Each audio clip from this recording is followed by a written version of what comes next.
Well, I said I may be back today, and Lord knows I am. Kristaps Porzingis has just been traded away from the Boston Celtics to the Atlanta Hawks. We'll talk about what this means and more right after this. Welcome to the number one place for your daily basketball news and analysis, NBA Central. What's going on, basketball fans? Welcome to another episode of NBA Central, your number one spot for everything basketball related. I'm the host there, Hayes, but more importantly, you guys can follow the channel at NBA Central Pod on every social media platform we happen to be on. With that said, let's go ahead and get into this content for today, y'all. And third episode of the day, because trades keep going down. This is such an active offseason that it's really crazy when it all comes down to it. But now we have the Boston Celtics, who made a trade earlier, sending away Jrue Holiday to the Portland Trailblazers, and them getting Anthony Simons back. They now have sent out Kristaps Porzingis to the Atlanta Hawks in a 3-team trade that involves them and the Brooklyn Nets. In this trade, the Boston Celtics will be getting Georges Niang and a second-round pick, right? And they have unloaded $30 million off their payroll because Niang's contract is only $8 million. So basically, the Atlanta Hawks, who had a $25 million trade exception, they make this move with the third team in the Boston Celtics as well to solidify this. And this just shows how teams can be active.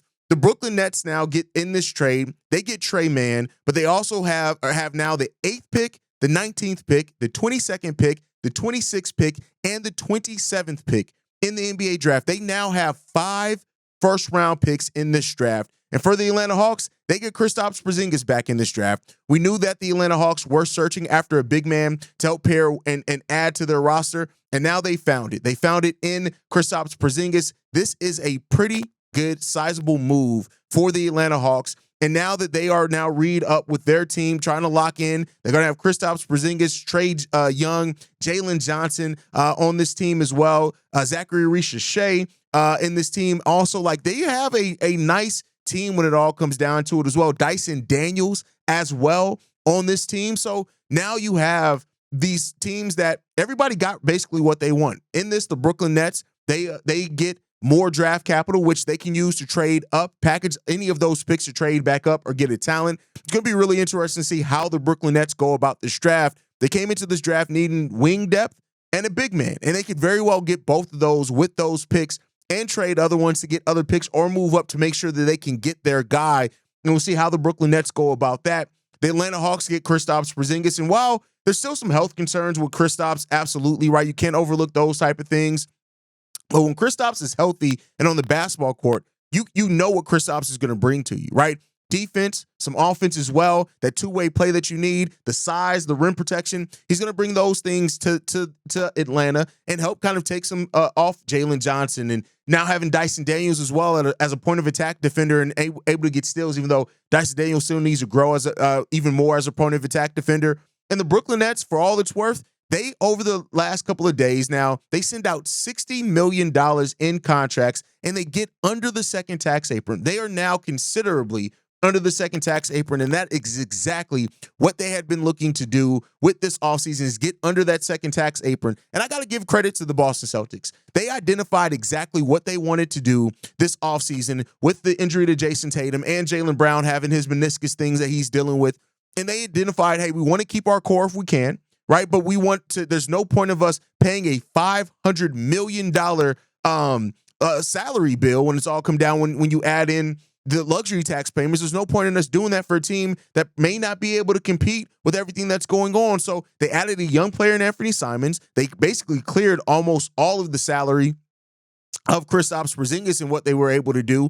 And now you sit in this thing and now I have to ask some questions on what's going to happen going forward with this Boston Celtics team. Are they done? Right? Are they done? Have they done enough now by getting under the second tax apron, or are they going to maybe be open to making even more moves? Now, it had been said earlier in the day before this trade went down that they are receiving some significant trade offers in regards to Jaylen Brown, and I don't know if they're going to do that, but Stephen A. Smith said this. For the Celtics, this is the start of a very active offseason. There are multiple teams that have significant interest in Jaylen Brown. Now, what we've heard so far in regards to the Boston Celtics is that they are not considering moving off of Tatum or Jaylen Brown Derek White may even be a part of that they are not looking to move off from. And I do think that makes some sense for that team, that they are going to want to still see what this reconstructed team looks like once you get both those guys back.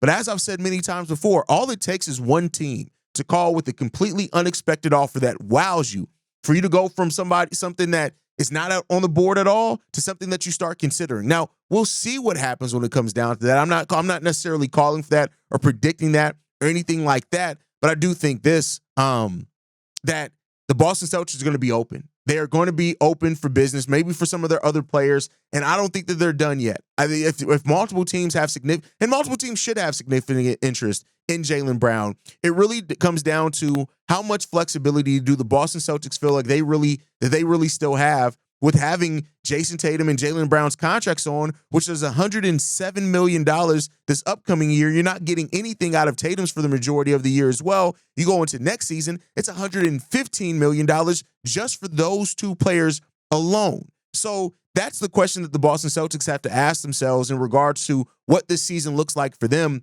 But, enough of that. We've talked ad nauseum. Everybody kind of knows what's going on with the Boston Celtics. The Brooklyn Nets are one of the most intriguing teams tomorrow on draft day for me, armed with 5 first-round picks, 2 of those being in the top 20, 1 of those being in the top 10.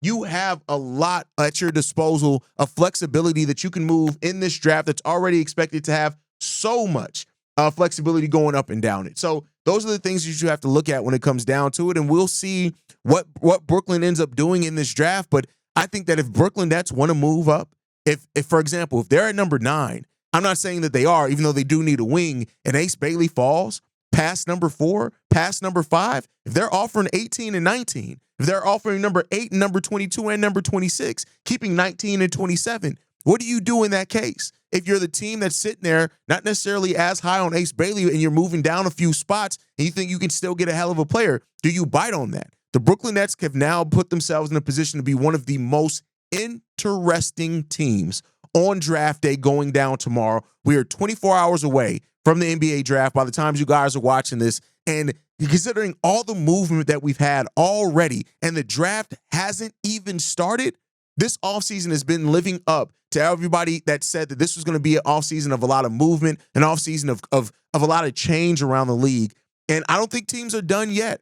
You got teams that are going to not even necessarily avoiding the second tax apron, but are going to be avoiding the luxury tax.